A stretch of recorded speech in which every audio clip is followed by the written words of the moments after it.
Intègre et juste. Sous Isabelle Maréchal se cache peut-être une super-héros.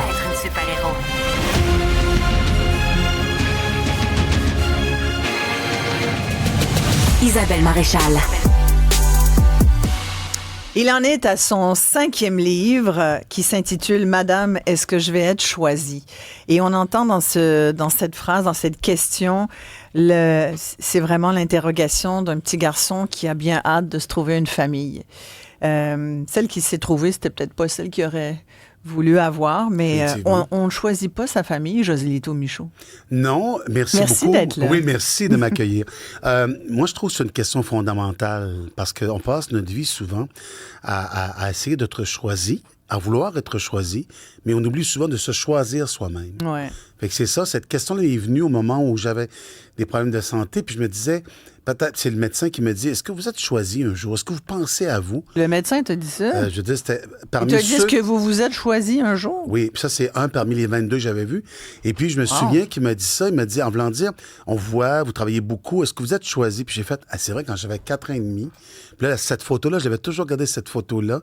Et la phrase, Madame, est-ce que je vais être choisi? M'est revenue, j'ai dit... La photo qu'on a prise pour... Faire la une. Faire ton pitch, là. Exactement ça. Ouais. Mais le pitch, c'est pas très long à faire, tu comprends? Ouais. Parce qu'il y avait... elle était On va la parlante. montrer, la petite photo qui est sur C'est moi. La page. Ben oui, c'est toi, c'est sûr. Ouais, Madame, est-ce que je vais être choisi? Ouais. Puis, je regarde même pas l'objectif, tu comprends? Je regarde à côté parce qu'il y a une femme... T'es un petit mignon. Oui, je suis avec la petite veste, mignon. le petit cardigan de l'époque. Ouais.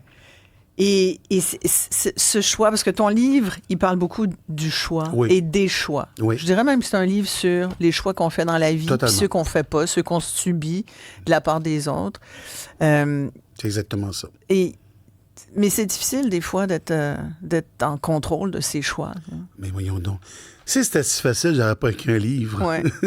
Non, mais je veux dire, tout le monde, tu sais. Le monde subit, des fois, on subit nos propres choix. On s'en rend compte après. Mais ayons la maturité, une forme de sagesse de reconnaître qu'on s'est peut-être trompé de chemin en choisissant quelque chose ou quelqu'un. Parce que dans des relations aussi toxiques, moi, des fois, les gens me disent, mais quitte-le ou quitte-la. Oui, mais ça, c'est facile à dire, ça. Ouais. Mais en même temps, il y a un moment où tu dois dire, je choisis entre qui et qui. Moi, ce qui est très intéressant dans ma vie, je trouve, c'est que tout ce qui m'arrive, j'essaie d'y trouver un sens. Des fois, il n'y en a pas. Il n'y en a pas du tout.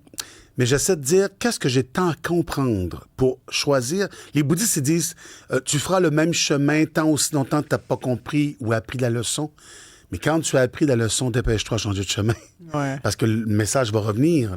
Fait que moi, c'est ça que j'ai essayé de faire, c'est de dire... Mais tu te demandes tout le temps, qu'est-ce que je dois retirer de ça? Qu'est-ce que je dois comprendre comme le... Ah ouais. Dans le plus dur, comme même dans le succès. Je suis quelqu'un d'une lucidité absolue. Vraiment. Je rêve, j'ai envie de grandes choses, mais je suis d'abord en lucide. Parce que j'ai ça depuis tout jeune, parce que je comprenais tout jeune, parce que je comprenais les enjeux de la vie, moi, très, très vite. Ouais. Tu as vu comment ça marchait, les humains? J'ai vu comment ça fonctionnait et je savais que la seule façon, s'il y avait un choix à faire, c'était de dire continue ton chemin et essaie de pas trop être distrait par cette violence-là, pas trop être distrait par le fait que tu ne pourras pas avoir tout ce que tu veux, mais suis ton chemin. Je ne sais pas c'était quoi le chemin. À 5 ans, on ne sait pas c'est quoi notre chemin, mais on sait qu'on doit suivre un chemin. Ouais. Tu dis, j'essaie toujours d'avoir une espèce d'enseignement de ce que je vis, autant dans les moins bons côtés de la vie que dans les succès. Puis des succès, tu en as eu en masse. Là. Les gens te connaissent bien, Joselito. Tu as été agent de grandes vedettes. Toi-même, tu es devenu une vedette de la télévision. Tu as fait des shows qui ont été, ne serait-ce que tes confidences dans le train. Là, les gens s'en souviennent et tout. Tu as interviewé des grands noms. Donc, tu as connu beaucoup de succès. Qu'est-ce que tu retiens de ces succès? D'abord, ça remplit rien. Je me disais, comme Jeannette, il y a des moments donnés que le trou est trop grand, trop dur à remplir. Donc, je me suis rendu compte que le regard approbateur qu'on cherche tant, il comble une partie de l'ego, mais il comble pas l'âme qui est à l'intérieur. Il comble pas ce trou-là. Fait que là, tu travailles. Moi, c'était pour fuir mon passé que je travaillais autant. Ouais. Puis à un moment donné, tu te rends compte que ça remplit rien. Ça fait plaisir, un petit peu, là. Ça serait épouvantable de dire que ça fait pas plaisir. Mais moi, l'ego, il est rassasié. Parce qu'il est rassasié parce que tu as eu ça, tu as eu accès à tout ça. Mais oui, c'est comme quelqu'un qui dit, moi, l'argent, je peux vivre sans. Oui, ben bien sûr. Parce que quand ta maison est payée, puis t'en as, exactement. Voilà. Mais moi, je dis, honnêtement, j'ai eu beaucoup plus que je pensais avoir. Donc, tout ce que j'ai, même là, ce qui se passe actuellement avec mon livre, je dis juste, c'est formidable. C'est formidable. J'aime ça. Je trouve ça beau. Je le savoure chaque seconde. Du temps d'antenne là, que tu m'accordes, il faut que je respecte ça et j'honore ça. Hein. Je prends pas ça pour acquis. Là. Chaque entrevue que je fais, je la travaille pour donner le meilleur de moi-même. Tu sais comment je suis faite. Et c'est comme ça que je trouve qu'il faut honorer ce qu'on nous donne. D'abord, ce qu'on nous prête, parce que tout nous est prêté. Ouais. Et donc, ça, c'est pour le succès. Mm-hmm. Tu disais... il y a des choses que tu regrettes aussi. Qu'est-ce que tu regrettes? Le plus, de ne pas avoir pris soin de moi. Dans ces succès-là. Ah, mais de ne pas avoir pris soin de moi, point partout. Moi, j'étais très généreux de mon argent. J'étais très généreux de tout parce que je me disais, mais pourquoi moi, j'ai ça? Fait que j'arrêtais pas. Qu'est-ce que tu veux dire généreux de ton argent? Ah, j'en ai donné à beaucoup de monde. J'ai aidé du monde, j'ai engagé du monde, j'en ai donné à ma famille. J'ai fait que ça dans ma vie. J'ai beaucoup aidé les autres par culpabilité d'en faire. Donc, longtemps, j'ai fait ça. Pourquoi on fait ça? Parce qu'on se dit, est-ce que je mérite ça? Moi, dans le plus gros du succès, c'était... avant le train, j'ai eu... quand j'étais à Rock Détente, je sortais de Star Academy, puis j'étais au talk show de fin de soirée, Devine qui vient ce soir, puis là, j'étais connu pas mal. Mm-hmm. Et puis, il y avait des affiches de moi partout, puis je marchais le dos rond. J'étais courbé comme j'avais tué 2 enfants dans l'après-midi, parce que je trouvais... T'avais honte de faire autant d'argent puis d'être connu? Et oui, j'avais plus que honte, parce que ma mère, à ce moment-là, il y avait des parodies de Marc Labrèche. Ou t'étais habillé en blanc, là. Ouais. C'était pas de publicité. J'étais mauvais, ce que j'ai fait là. Et quand je m'en souviens. Mais je m'en souviens pas. Le monde, ils doivent s'en souvenir. Ah, moi, je m'en souviens encore. Ouais. Puis, c'était ridicule. J'ai dit ça, au c'était un boss... mauvais choix, mais c'était pas le tien. Ah, ça, non. Mais j'avais le choix de changer quelque chose. T'aurais pu dire, moi, je mets pas ça de... Plus que ça, je l'ai dit. C'est pas le ballon blanc. Non, mais je l'ai dit. J'ai vu un pub avant qu'elle aille en ondes. Je vais au bureau du patron. Je savais pas mettre ça en ondes. Il dit oui. J'ai dit, c'est mauvais, ça, là. Et j'ai posé la question qui tue. Est-ce que Pénélope McQuaid faisait l'émission du matin avec Guy Mongrain à la radio Rock Détente à ce moment-là? J'ai dit, est-ce qu'ils ont fait ça, eux autres aussi? Oui, oui. Mais je ne savais pas, c'est impossible. C'est la plus laide campagne que j'ai vue de ma vie. Ma chum est à côté de moi, elle dit, c'est drôle. Je dis, c'est pas drôle, c'est mauvais. Ouais. Mais là, j'entends ma mère qui me dit dans mes oreilles, hey, tu fais le talk show de fin de soirée. T'es partout sur les affiches. Autant de Rock Détente que de l'autre côté de la télé, avec le show de soirée. Ferme ta gueule. Et c'est ça que j'ai entendu. Fait que t'as rien dit. J'avais le choix, donc. C'est ça que je veux dire. On a toujours le choix. Les bouddhistes, ils disent, on est coupable de rien, mais responsable de tout. Et je pense qu'on est responsable de nos choix. Mais je reviens à ma question qui était pourquoi... J'ai pas répondu à ta question? Oui, en partie, mais c'est quelque chose que je trouve ça bien intéressant parce que ça me touche personnellement, parce que cette notion de... Tu sais, moi, je suis immigrante. Mais même quand j'étais en France, j'avais l'impression que... Oui, c'est ça. Que je n'étais pas forcément choisie non plus. Mais là, tu arrives dans un nouveau pays, puis il faut qu'on te choisisse, tu comprends? Puis là, on ne te choisit pas au ballon chasseur parce qu'on se dit, ouais, elle est française, elle doit être pas bonne, tu sais. Puis, fait que c'est chacun... Puis je pense qu'il y a plein d'auditeurs qui... Je sais pas, toi, Fred, si tu as vécu ça aussi quand tu étais plus jeune, mais je pense que c'est universel, ça. De vouloir être choisi, toi, Fred? Cette question-là, c'est fondamental. Je pense qu'il y a une question de se dire, est-ce que la version naturelle de moi est assez pour être choisie par les autres? T'sais? C'est ça que ça fait. Je pense que c'est vraiment une question. Puis je pense qu'il faut dire à tout le monde que la réponse est oui. La réponse est oui. Oui, on peut s'améliorer, on peut se cultiver, mais à la base, on vaut la peine d'être choisi. Et surtout, il faut rester en phase. J'aime beaucoup le mot adéquation avec soi-même.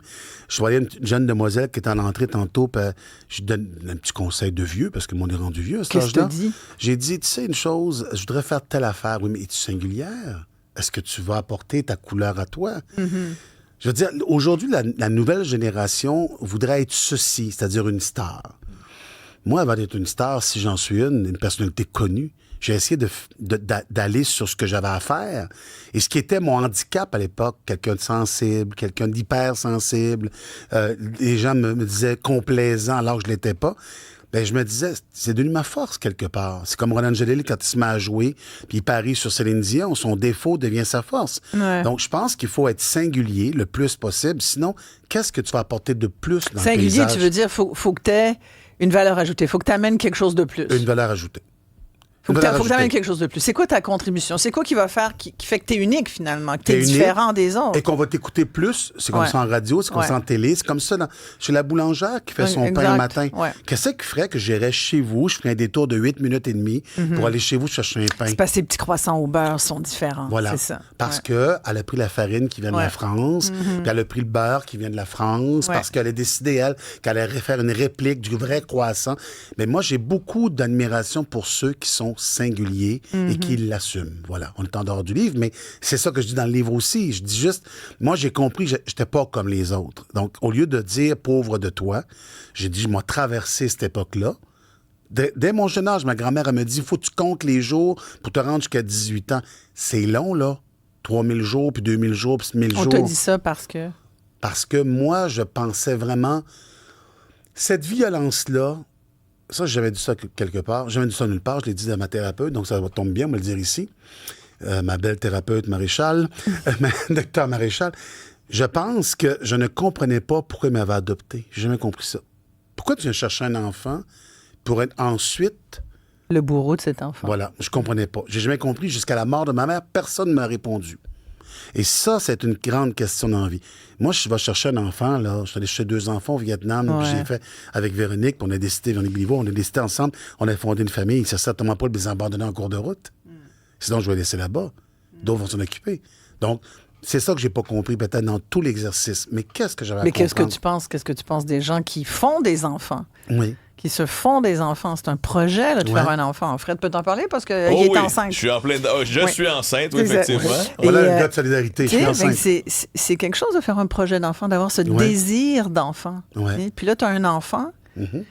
Puis après, on va dire, ben là, maintenant, on a le cas d'une mère psychotique qui est allée abandonner son Ouais. enfant dans le foyer, dans un Ouais. fossé. Cet enfant-là, tu sais, ça aurait pu être un foyer d'accueil Bien sûr. toxique, là, tu sais, Ouais. mais, ou une famille d'adoption méchante. Là. J'en ai une. Tu sais. Mais cette mère-là, elle l'a fait, cet enfant-là. Tu sais, moi, ça me frappe à chaque fois. À Ce chaque qu'on fois. fait avec nos enfants. Oui, mais en même temps, moi, c'est difficile. Là, on prend le cas de figure, tu viens de me dire. Il y en a Ouais. d'autres. On pourrait prendre Grimby avec la belle-mère. On peut prendre ça. Puis après ça, on accuse les gens de la DPJ. Là, on dit, c'est incroyable ce qui s'est passé à DPJ. Premièrement, ce que je vais dire par rapport à DPJ, Ouais. commencez par les payer convenablement. Prenez des gens qui n'auront pas 22 ans, qui n'auront pas peur quand ils vont frapper à la porte du gars qui est violent pour les faire évaluer son travail de père. Imagine-toi, toi. Ouais. La fille à 22, elle pèse 112 livres mouillés, puis elle s'en va dire bonjour, j'aimerais ça évaluer votre condition. Voyons, t'as 2 soyons Parentale, sérieux. ouais. Parentale. Puis je vais te dire à la fin qu'il y a aliénation parentale par la suite. Tu comprends-tu qu'entre Ouais. les deux, il y a 25 jours, il y a 43 jours, il y a 3. Mais moi, ce que je dis toujours dans ces cas de figure-là, il y a des gens qui savaient peut-être, ou dans l'entourage, qu'elle n'allait pas bien, cette femme-là. Elle a quand même posté avec son enfant une vidéo qui était quand même Plus qu'une. explicite. Oui, Oui, plusieurs. avec sa fille dans les bras Avec où elle les disait, bras. vous savez pas ce que ça, ou jusqu'où Totalement. peut amener la colère d'une mère. Bon, Ouais. si c'est une colère d'une mère, il y a du monde, il y a des gens qui ont vu ça. Nous sommes responsables en société de regarder un petit peu chez le voisin de temps en temps ce qui se passe. C'est ça que moi j'ai reproché à un moment donné à mon enfance. Bien du monde savait ce qui se passait dans cette maison-là, mais c'était pas de leurs affaires. C'est ça. Ça serait comme ça encore aujourd'hui, tu penses? C'est encore comme ça aujourd'hui. Regardez les féminicides. Il y en a un par semaine à peu près. C'est incroyable ce qui se passe. Et là, les gens disent, c'est un gentil voisin. Peut-être. Mais ça peut pas être un gentil voisin qui tue sa femme et ses enfants. Puis ça se peut pas. Fait qu'il s'est passé quelque chose. Il y a dû avoir des crises auparavant. Il y a dû avoir des signes. Mais on ne pense plus, on n'écoute plus les autres. On les entend. On les entend. On entend des cris. Ça a l'air normal. Je monte la radio. On a un grand... On a une question à se poser comme société. Il faut se poser une question comme société. Et c'est pour ça que moi, j'ai écrit ce livre-là en disant des femmes comme ma mère, il y en a encore plein, qui se font battre, qui disent j'ai pas le choix. C'était ta maman, là? C'était ma maman adoptive, là. Avec respect, c'était l'abnégation totale. Oui, mais en même temps, c'était, oublie pas la phrase qu'on disait à l'époque, il y a 60 ans, marié pour le meilleur et pour le pire. Ouais. Aujourd'hui, on dit se soumettre. La nouvelle Ouais. mode, c'est genre, j'écoute trop de vidéos de Ah oui. masculinistes Tout est américains. radicalisé par les Américains, Oh là, mon Isabelle, Dieu, là. écoute, T'as attention ça- à ton algorithme Instagram. là, Non, c'est pas non, bon mais pour je toi, te là. jure, là, je vois ça, puis je me dis, mais ça se peut pas. Mais là, c'est comme, c'est de la soumission. Ouais. Ouais. Mais ça existe, là. C'est pas toute l'intelligence artificielle qui crée ces vidéos-là. Ouais, mais c'est une extrême minorité au sein d'une autre minorité, là. Quand même, rapidement, tu sais. Mais est-ce qui va convaincre des gens de s'y soumettre à cette minorité-là, tu comprends? T'as un commentaire, j'ai compris, Fred? Oui, mais il y a Vincent de Montréal là, qui est très heureux de vous entendre aujourd'hui, M. Michaud. Il dit on aimerait vous retrouver dans une émission ou un balado, par exemple, et meilleure pensée à vous avec les problèmes de santé. Donc, Vincent qui vous encourage. C'est très, très, très gentil, Vincent. Je vais revenir avec un balado, mon premier avis, comprends-tu? Enfin, moi, être in, tu comprends-tu? Comme tendance. Je vais être cool. À partir du mois d'octobre, je vais faire allez voir, une approche très particulière. Ça va s'appeler « Je ne voudrais pas être indiscret », ce qui suppose que je vais l'être. Ben oui. Mais je mets pas 3 petits points, mais on imagine que. C'est quoi le setup du balado? Je vais partir avec une caméra et je vais m'intéresser beaucoup à l'autre. Moi, je m'intéresse beaucoup à l'autre. Okay. Dans la vie, c'est quelque chose qui est fondamental parce que je veux comprendre. Mais quand on anime puis qu'on pose des questions, c'est un peu la base, c'est sûr. Oui, mais en là, même tu l'as temps... fait dans un train déjà? Oui, je l'ai fait partout. J'ai fait des documentaires, j'ai fait un paquet de choses, mais je t'avoue que le train, c'était magnifique. Le train, donc, je dois dire à Vincent que ça se peut qu'on fasse, s'il y a un diffuseur qui dit oui, qu'on fasse le train de Charlevoix. Okay. Ça, c'est mon rêve. On essaie de trouver du cute. financement pour ça. Je vais le faire. Mais, tu sais une chose, il y a des animateurs, c'est pas ton cas, qui prennent beaucoup d'espace pour montrer qu'ils ont la question la plus intelligente. Ouais. À partir de ce moment-là, il fait un spectacle ou elle fait un spectacle. Moi, je dis que les questions les plus courtes, les plus punchées, avec un réel intérêt à l'autre, et dans les réponses de l'autre à toutes les questions voulues.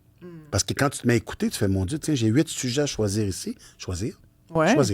Quand tu prends ça ici, tu vas prendre ça, je vais prendre ça, je vais prendre ça. Bref, c'est ça. C'est bien, bien, bien plus simple qu'on pense. Tu sais, tantôt, tu dis, on est responsable de nos choix.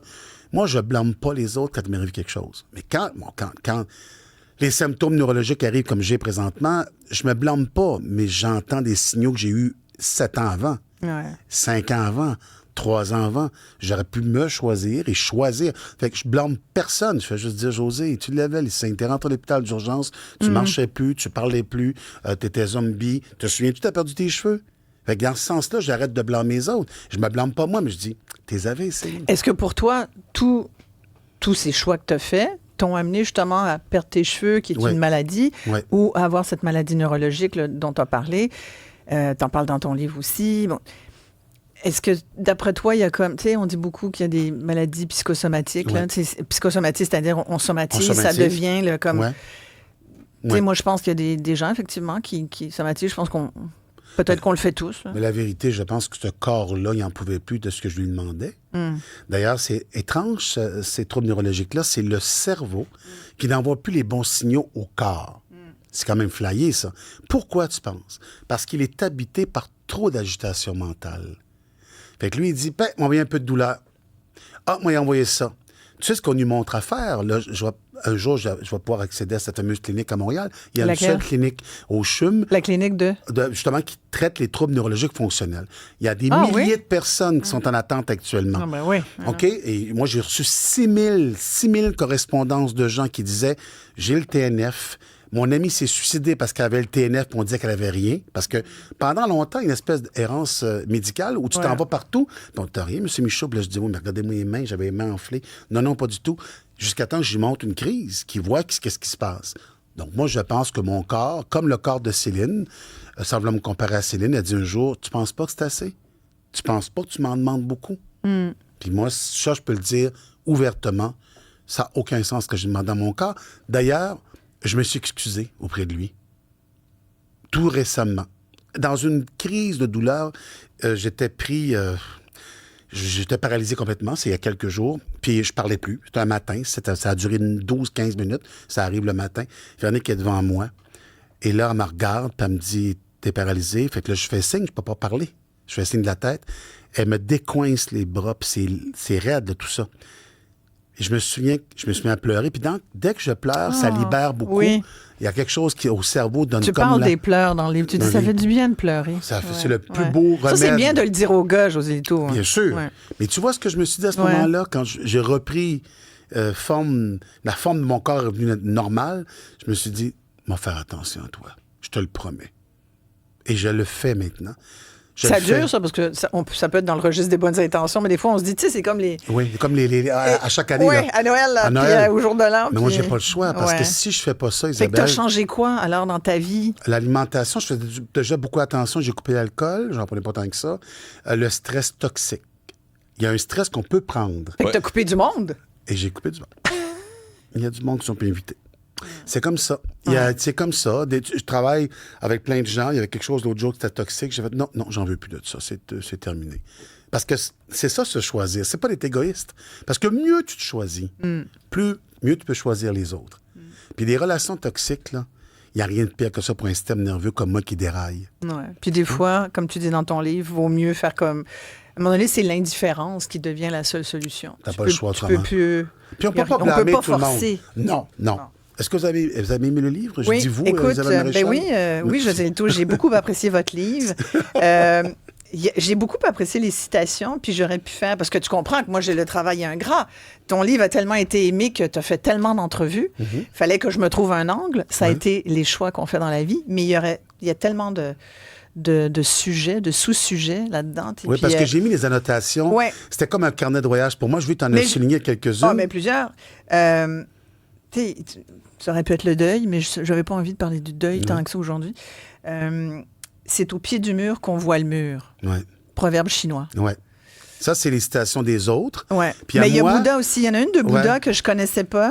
Ouais. Et il y a les miennes aussi, parce que en noir, c'est en bold, comme on dit nous dans le métier. Ouais. Ce sont des citations qui viennent... C'est moi qui décide d'arrêter le texte pour avoir une réflexion. Oui, parfois, ça c'est toi, il est préférable de se taire et de feindre l'ignorance, au moins jusqu'au jour où se libérer devient nécessaire. Voilà. Ouais. Celle-là est bien tombée, non? Oui, bien tombée. C'est une bonne, ça. Rêver, c'est bien, mais matérialiser son rêve, c'est encore mieux. Tu sais, ça veut dire quoi, ça? Les gens disent « je rêve ». OK, parfait. Quand est-ce que tu as décidé le matin, encore un choix, de faire ce qu'il fallait pour réaliser ton rêve? Arrêtons.